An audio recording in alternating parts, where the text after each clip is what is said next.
Okay, so I guess we'll go ahead. It's okay with everybody. We'll go ahead and call the meeting to order, and then when Susie gets available, then she can join us. So I'm not going to do roll call, Joanne, unless you want me to, but I think you can see everybody's little face. No, I've got it. Thank you, though. Okay. So the first thing is to look at the minutes from last time. Does anyone have any corrections or comments?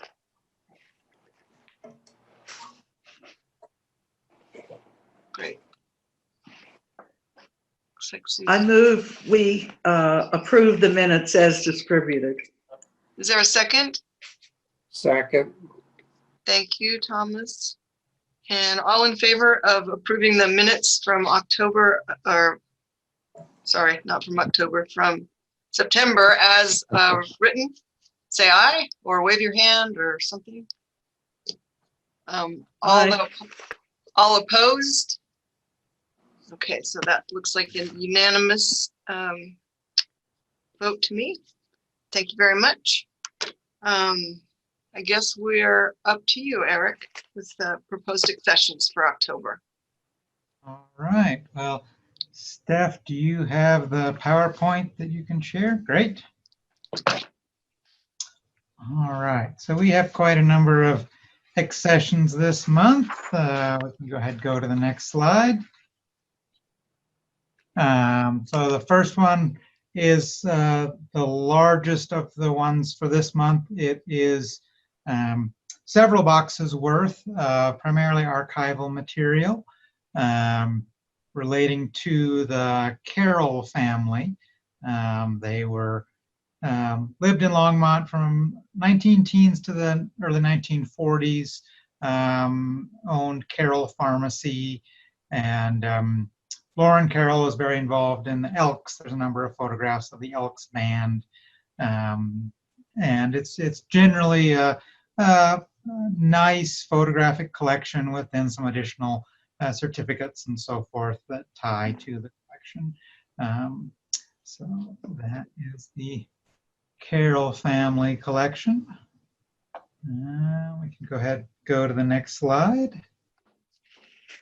So the next several accessions relate to our project on sending out a call for collections related to the ongoing COVID situation. And I believe we have 7 total collections related to digital photographs.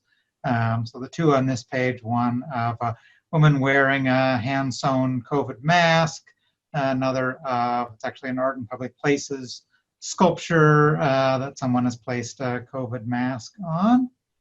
Go to the next slide.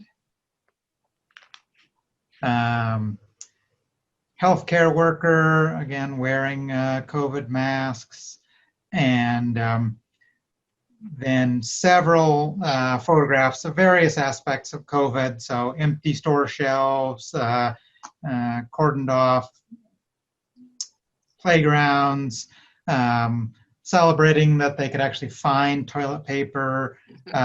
There's also, which I couldn't really show you in the PowerPoint, but a brief digital video of a flyover, one of the jet flyovers that was done of Longmont. Go to the next slide. So then we have some photographs related primarily to the mask project that Ann Mack at the museum headed up, and then also a couple of photographs of the Black Lives Matter protests at Roosevelt Park. Next one is a participant in the virtual Boulder. The person depicted had participated nearly every Boulder, and so was very disappointed when it was canceled, and so decided to participate virtually. And then there was also a Zoom birthday party, screen capture of that. So that was kind of cool. Next slide. And this is our last COVID-related collection. This one relates a little more to kind of the personal stories. So photographs of schools, the signs are, the donor called them kind of family harmony, things they could post on the doors to say either don't bother me or yes, it's fine to come in, that kind of thing. And then the one in the lower right corner is kind of a touching story. They went to retrieve their daughter from Georgetown University after it had closed, and could only bring home a couple of suitcases.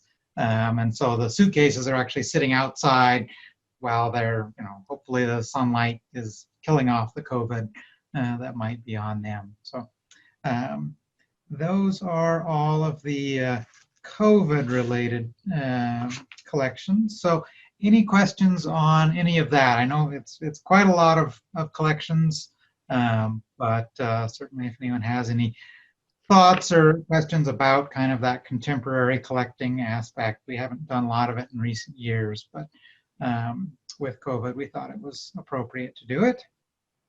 So Eric, will you be continuing to collect things as it seems appropriate, as obviously this isn't over yet? So yes, there's actually a couple more collections that are still kind of being processed related to COVID. And then at some point, and we're sort of trying to figure out when we could safely do that, we would probably open up a call for 3D artifacts as well.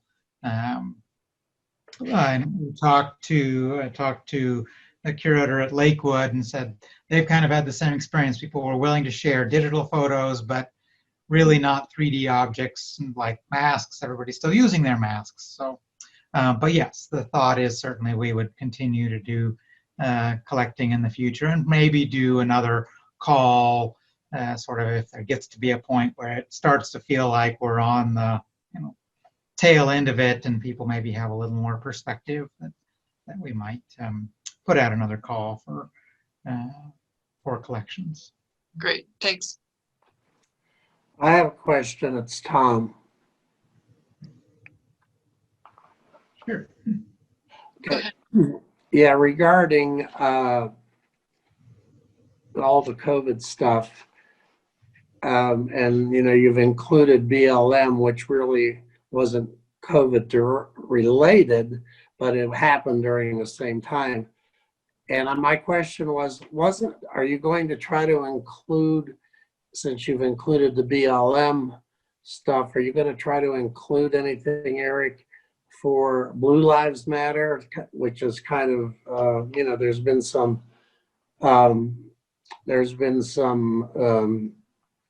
advocations of those things too in different parts of the state, but I can't remember if there was something actually in Longmont that occurred. I know there was up in Berthoud and a few other towns.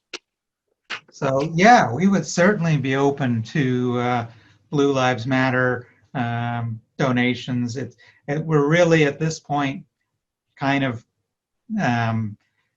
limited in what people have offered us. So okay. That's certainly something that if we put out another call, we could certainly indicate that, because I think we actually put out the first call before even the Black Lives Matter protests had really started, and just what people were sending in. Yeah, it was just a question. Since that was included, it seems like you should include the other half, the other side too, somewhat. Yeah, certainly we would want to document anything relating to Longmont that people feel like was significant happening during this time. Yeah. Okay, thank you. Thanks. Mm-hmm.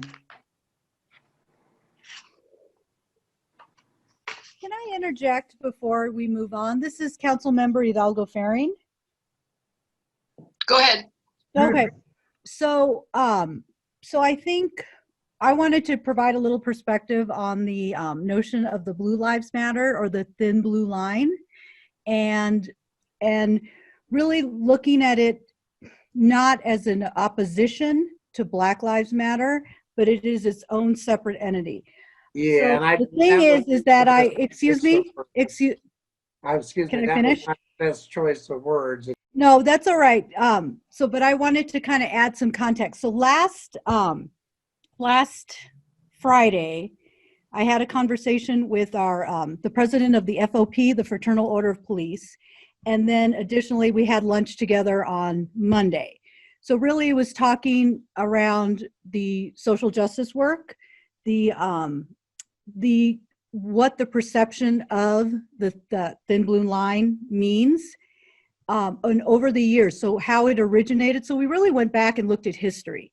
We looked at how it's become an issue of, now it is, because this Black Lives Matter comes out, oh, well, Blue Lives Matters too. And we need to go, really wanting to look beyond that aspect of valuing Black Lives Matter for what it means, and it is a social justice issue. So the other thing is, so back in 2016, not long after Black Lives Matter started to emerge, I was at a National Education Association conference where we had a panel, and it was the women who started that movement, that hashtag.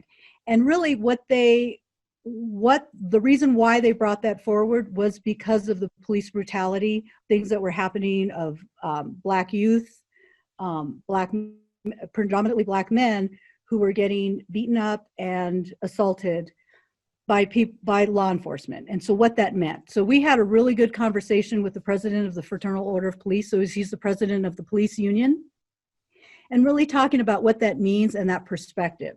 So I want to make sure that if we do bring in artifacts from that include the thin blue line or the flag with the blue line, that it comes with context.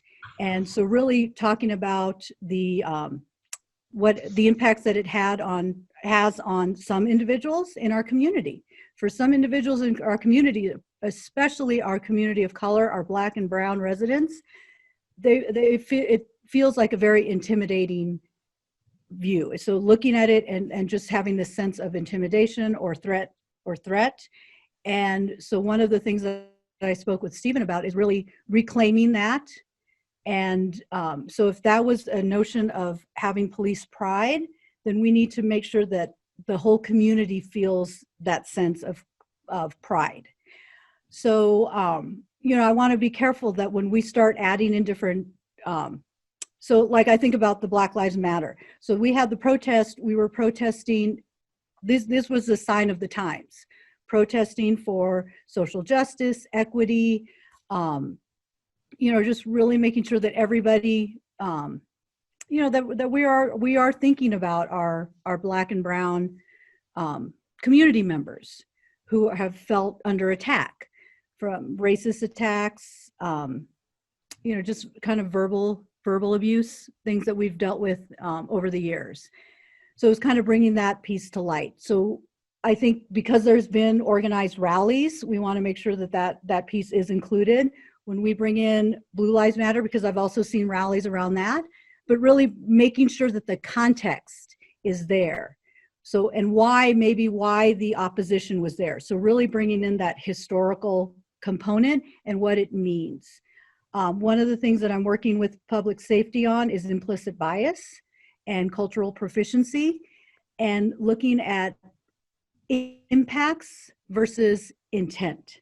So sometimes people feel like, oh, I'm doing this piece, or I'm advocating for this, all lives matter.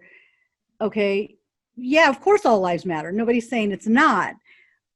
But the impact that it has is that you're devaluing other people of color who've been who felt very oppressed over the years. So making sure that all that context is brought to light. And I hope that I kind of added some clarity and not confusion to this. Because it's a long topic. Yeah, I've been studying this work for the last 30 years too. So it's been part of my world. So, okay. Thank you. Sorry. Thomas, you are muted, by the way. You may want to unmute. Okay, sorry. Yeah, I said I totally agree with you. I think, but I think both both groups need to be. If we're going to talk about one, I think we should talk about the other a little bit. historically, if that's what the purpose is. I don't think we can really talk about one and not the other.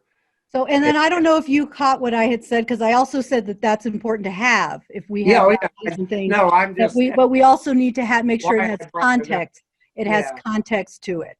Yeah, totally agree. And I was muted when I said, I thought, that I totally agreed with you. I just didn't want us to forget about it either. And that's why I brought it up.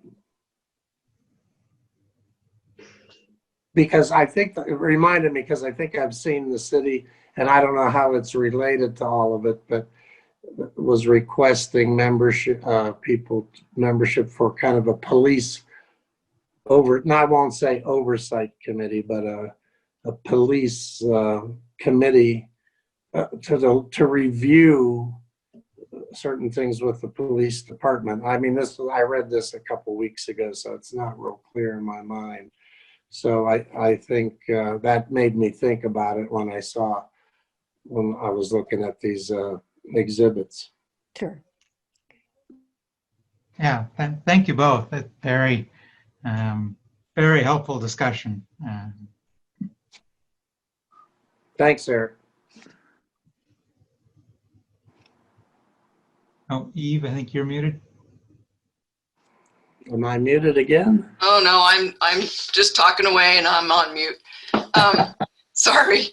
But what this brings up to me too is that I think, and Eric, you're very good at this, but it seems to me we could get carried away and get all sorts of things, like anything that's happening during COVID. It's like, okay, what does Day of the Dead look like during COVID? And maybe that's still interesting and something that we should preserve. Mhm. But I mean, you could, we got the grocery store, you could kind of get carried away and have, examples of everything. And maybe that's okay. But, I can see how you could sort of get carried away or get overwhelmed with, every little bit of minutia.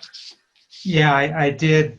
Some people sent in photos of their dogs, and I decided that photos of dogs were not really connected, as far as I could tell, to what was going on now. So I politely declined those, and photos of birds and things like that. So I tried to focus it on really the issues that we're dealing with now.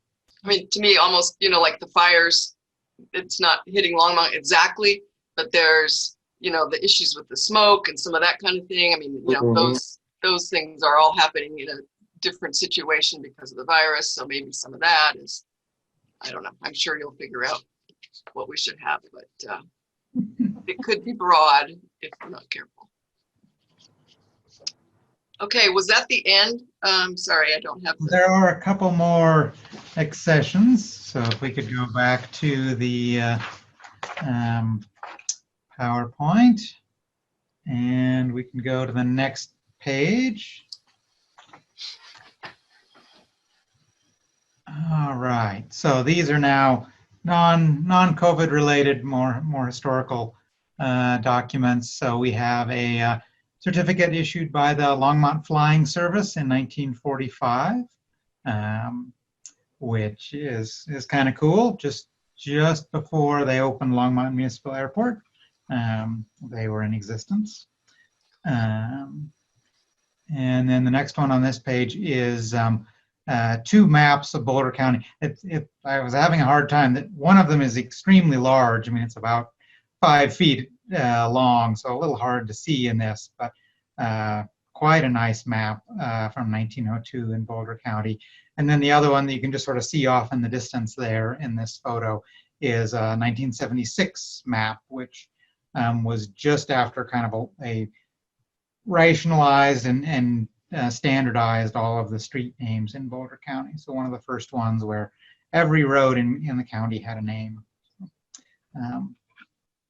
And I believe next slide will be our last. Eric, I have a quick question about the large map.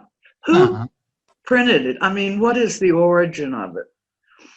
So it came from, was hanging in the Longmont City Hall for many years.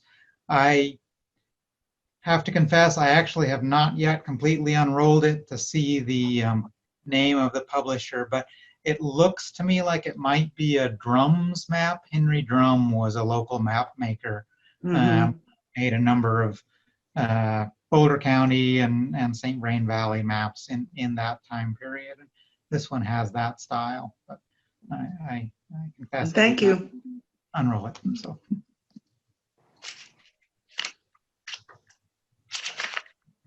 Right. And the last item is there's a very interesting typed manuscript, the author's experience with working with Great Western Sugar for 60 years, really from being a young boy in 1915 all the way up to 1975. The frustrating thing is he never gives us his name, but he does at one point mention his father's name is J.F. Gerald. So we know he is a son of J.F. Gerald, but beyond that, not 100% certain who wrote it, but still fascinating information. Been a program from the Potpourri Players, now a Longmont Theater Company from 1979, and a pamphlet, Making History with Lamb, that was also owned by owned by the same woman, Barbara Connor, who was lived in Longmont for many years. That is all of the accessions. Any questions on any of those?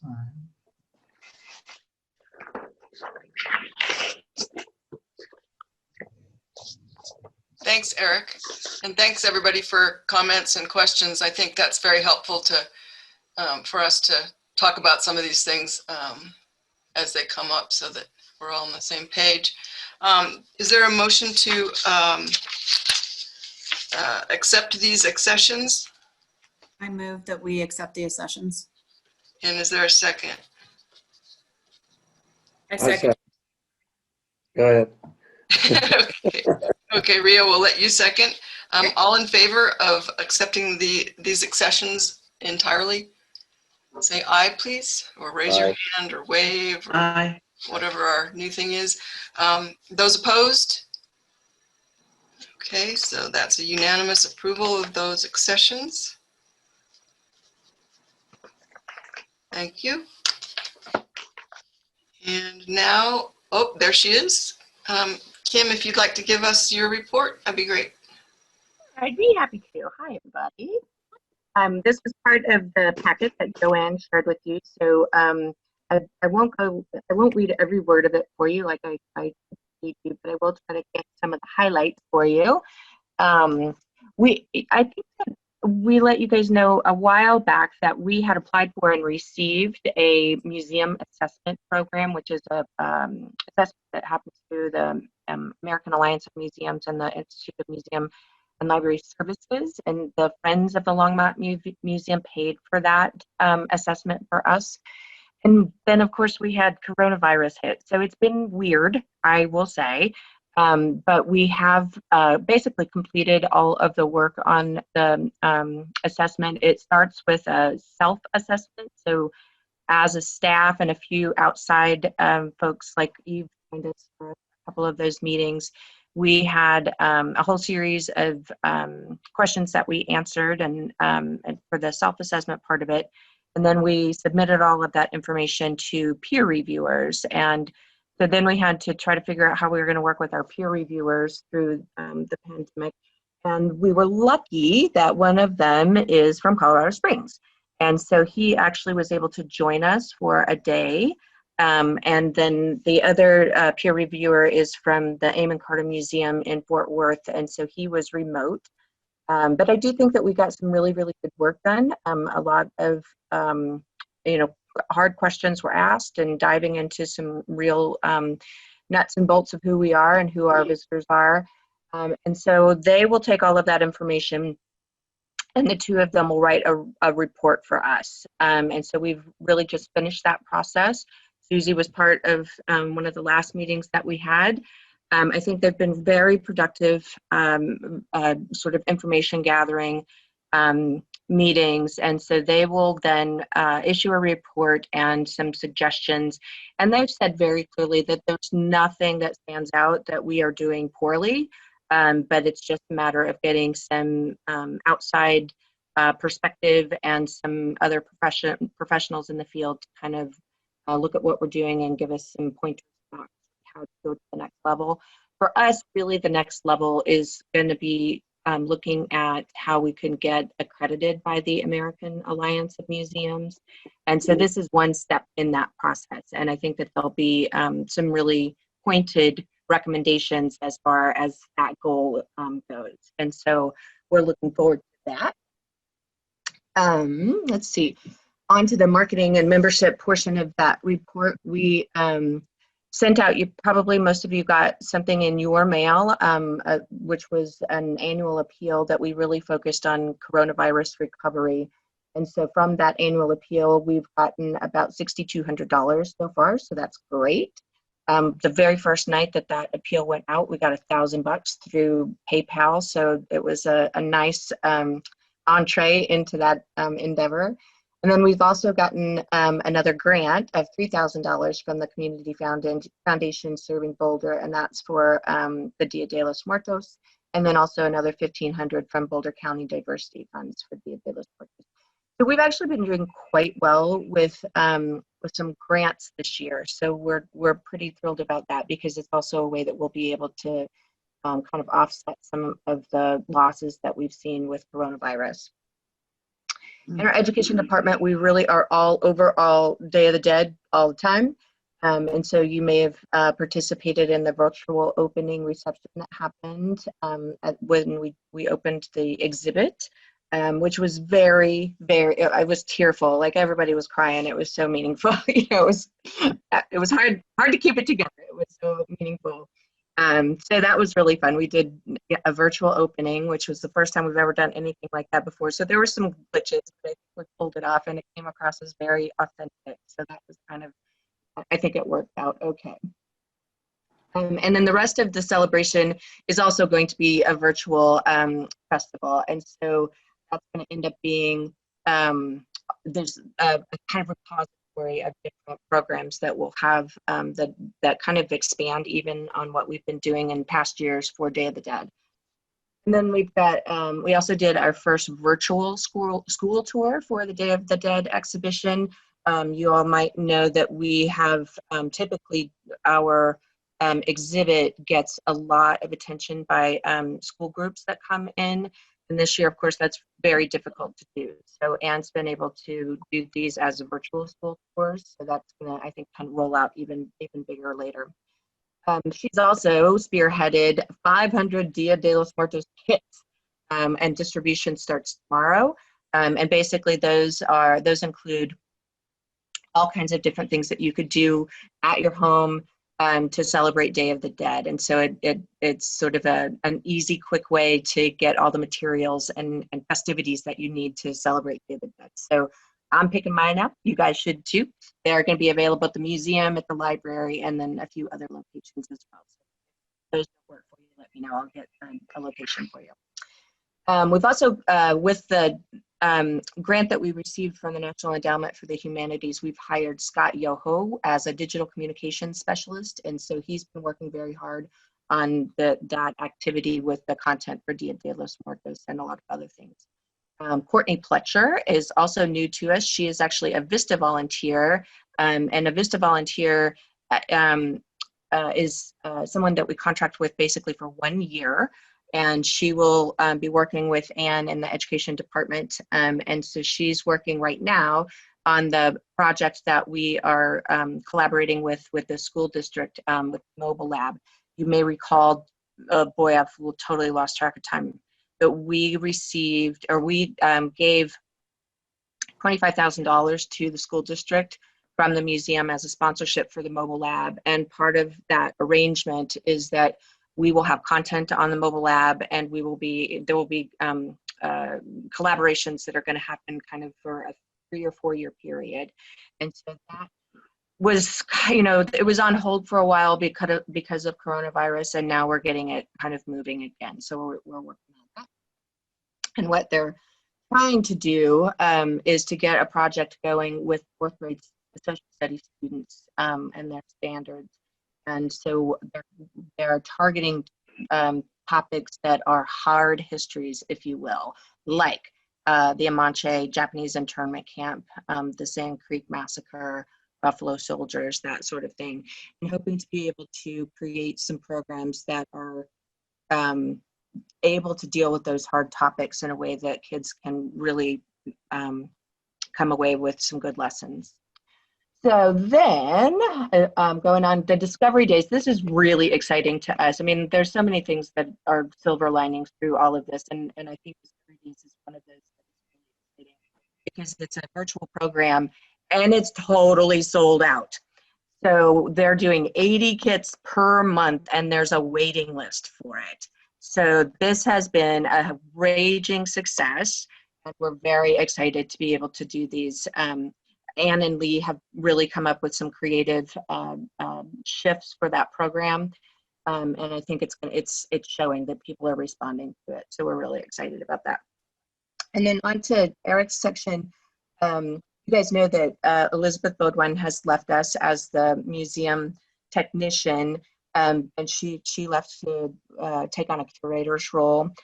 So we wish her the best. But one of the things she was working on when she was with us is the innovative women in Longmont on our virtual tour, the walking app, the walking tour on the virtual app. That's what this means, virtual app. So she was working on that, and now that she's gone, Scott Yoho is going to pick up that project, and so we'll be able to finish that out.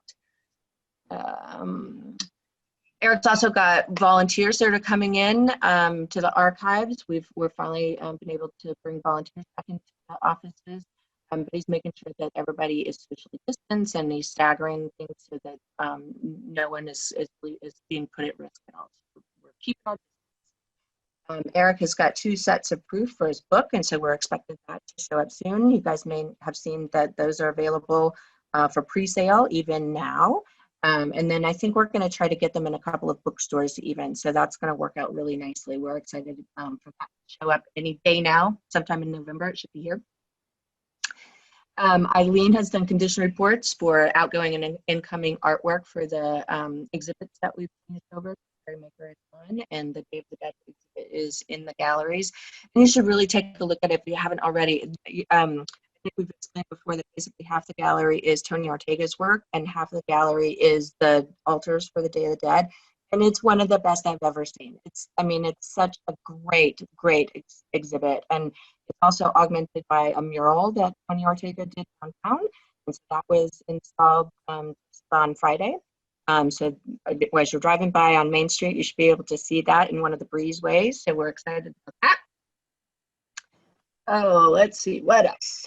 Eric's been leading walking tours. So again, socially distanced and masked, but we're able to do those in person. So, they're outdoors, which makes that a little bit easier to be able to adhere to the restrictions. But of course, we've always got great people are itching to take those tours with Eric. So he's done 4 of those. And then we also finished out the 2-year-long IMLS grant that helped us move the collections out to the new storage facility. And so that was sort of the final work that Elizabeth Baudouin did to finish up that grant. And we successfully moved and rehoused over 11,000 objects and photographs and over 8,500 objects. So it was a big job. And they were really, really thorough in doing it. So that's very cool. And one of these days, we're going to have you guys come visit. But as soon as we got the official occupancy certificate, a pandemic hit. So we haven't been able to actually bring you guys out there. One of these days, there'll be a big party out at the collection center. So exhibits, I've already talked about a little bit. Maybe I'll just move on. Tony Ortega has been dream to work with. So Jared included some quotes in there from Tony. And then he also included a note that for the first time in 6 months, the exhibition department did not have to make any plexiglass barriers. He and Brack have been cranking out plexiglass barriers for offices all over the city of Longmont to help protect people from the coronavirus. So I think that work is kind of coming to an end, but we were sort of the default for being able to fabricate those things. So they really stepped up to the plate, which is appreciated, I'm sure, by everyone. And then one other little note there that we are also working with the Colorado State University on borrowing some printmaking materials for the upcoming Impressionist exhibit. So basically those are, the Impressionist Show will feature prints from the Impressionist period, and we wanted to try to demonstrate the process of printmaking. So we're going to be borrowing some collections from CSU for that. So that'll be kind of cool, I think, to be able to see how the process works. And then you see there the auditorium updates. We've had some really great successes in terms of moving those programs to an online format. We have had a handful of members who are coming in person to see some of those things because we have to limit the number of people that are in the auditorium. And then we also did have an in-person frequent flyers aerial dance event. And so that was kind of a staggered attendance and bringing small groups of people through the museum, and that was very successful. Let's see. Total of 19 programs that were live streamed, and those 19 programs were viewed 25,000 times. So another silver lining for us is that despite having to take these events online, what we're seeing is that we're getting a lot of engagement, and there's no way we would have been able to host this many people in person. And so it is a very, very nice thing to be able to have these that number of people that are joining us virtually, and from all over the world they're joining us, so that's nice too. We have Cleo Parker Robinson with us, and then the Day of the Dead opening reception was also virtual. We have had a couple of very small rentals, and we're getting some inquiries about additional ones. And so, again, we're limited in our capacity, but we're making sure that we're keeping people at a distance when we are able to do those in-person facility rentals. And then in terms of the sponsored programs, we worked with the Centennial State Ballet on their fall showcase to do some filming for them. Is there a question? No. Okay. What else? The October events have included Colorado Poet Laureate Bobby Lefebvre, which was quite a cool program. Activists and Allies was a conversation with a couple of professors with a moderator talking about social justice and the history of race. And then tomorrow is a program called Stranger Than Fiction, which is really a conversation with several fiction writers, kind of reflecting on what we're living through at the moment. And so really just a kind of reflection of how, what's happening during this very, very strange time in our history. And then on the 29th, is going to be a program about 100 years of women's suffrage, celebrating the suffrage movement and women's suffrage. And so that, I think, is going to be a really cool program. We're trying to get Patty Limerick to join us for that. That's inside information at this point, but we're working on getting her on the panel as well. So that'll be a cool one. So then for the visitor services section there, our visitors have not been high. So 136 visitors in September. The number of visitors was down from August as we've been installing Day of the Dead in the past few weeks. So we were closed, or basically closed, for a couple of weeks. We had very little visitation while we were doing that turnover for the exhibitions. Often people would come and knowing that there wasn't anything in the rotating gallery, they would just leave. And so we didn't have a lot of visitors during that time at all. But we did have a really great September the 12th. We had 46 people come through and see Terry Maker's exhibit before it closed. And then, let's see, we had a really, I don't think she included in here, but we had, for the Day of the Dead first free Saturday, we had really big numbers. I think we had something, Jillian, do you remember off the top of your head what Elizabeth said, how many people we had? I'm We had a sorry, lot I do not. I don't remember either, but it was more than we've had so far since the pandemic. And that was that free Saturday of Day of the Dead. So we're seeing our numbers increase really slowly, but nicely. Let's see. A lot of Day of the Dead stuff in our gift shop if you guys are interested in that, including some Tony Ortega's artwork. And then working on Rec Track for the maintenance on the back end. Art in Public Places has a new installation, Ursa Major, by Parker McDonald, and that was installed in the breezeway between 3rd and 4th. You may have remembered this piece. It was actually on the tree grate, probably right around 3rd and 4th along Main Street. And we had borrowed it for the Art on the Move program. And so it was installed for a year.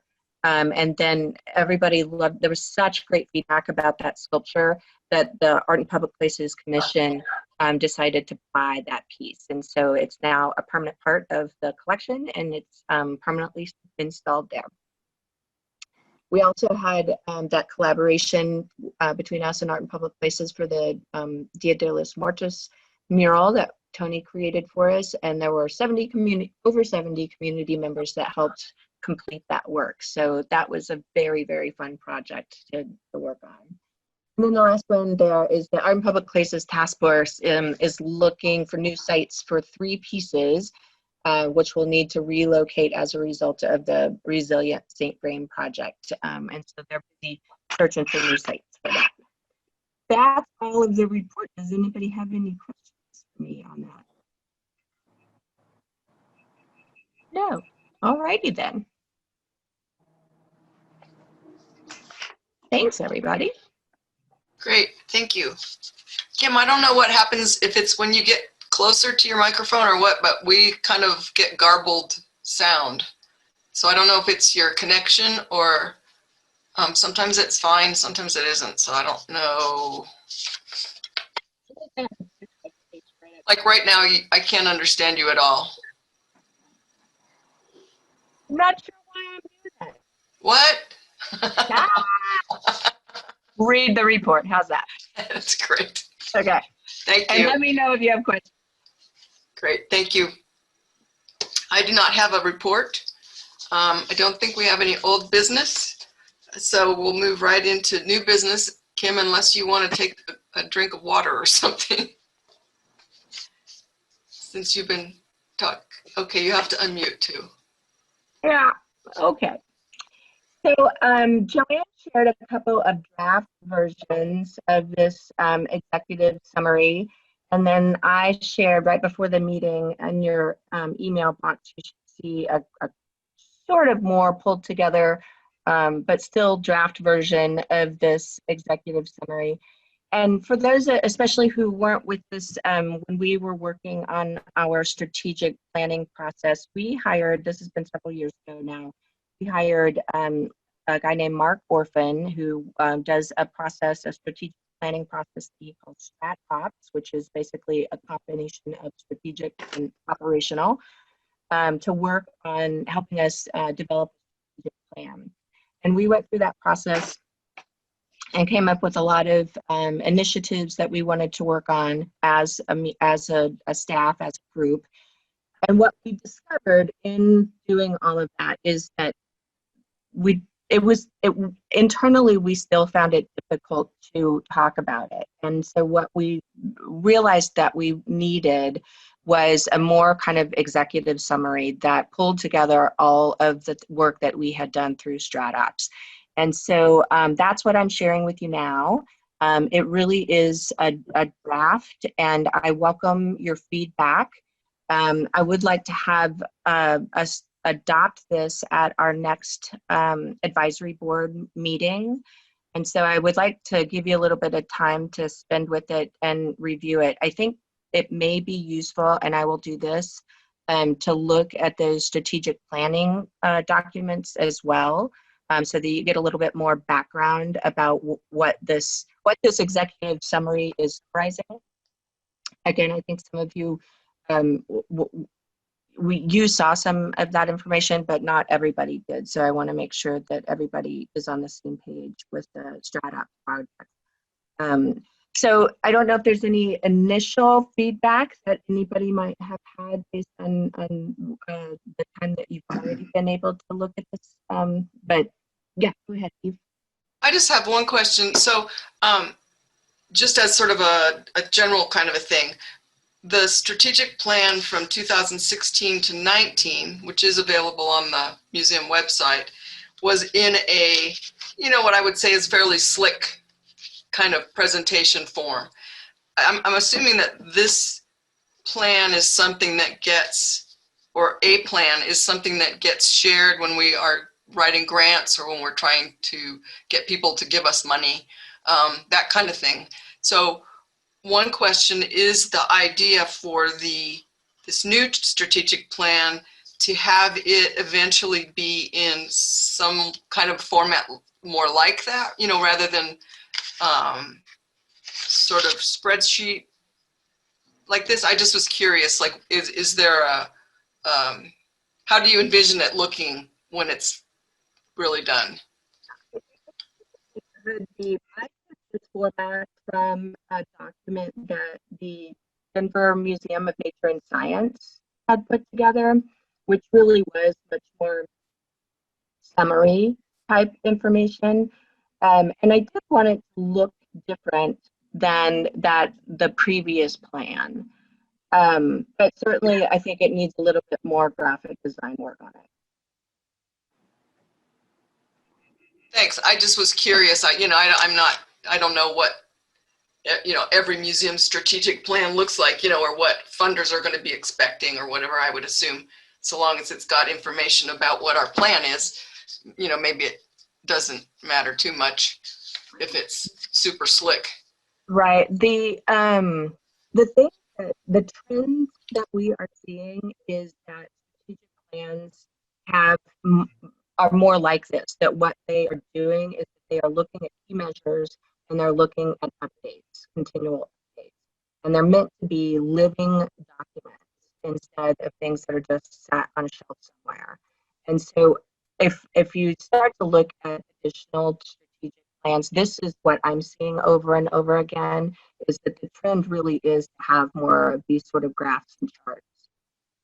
Okay, that's great. Yeah, I don't have that background, so that's helpful. So thank you.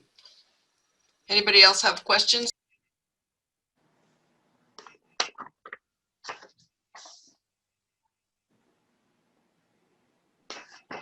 Thanks, everybody. If you wouldn't mind just spending a little bit of time with it, we'll revisit it again at the next board meeting, and hopefully we can adopt it. And there are some things that I am waiting for yet from the Friends. So you'll see some kind of placeholders in there. But certainly if you've got things that you think we need to add, or if a change or something's not clear, just let me know, because it's meant to be a tool for communication. So if you don't understand it, then that's a problem. Okay. We need to fix it. That's great. So if we have questions, can we email you? Is that okay? All right, cool. All right, does anybody have any comments with regard to that, or other comments, or I don't know, anything? Okay, great. Well, then, is there a motion to adjourn?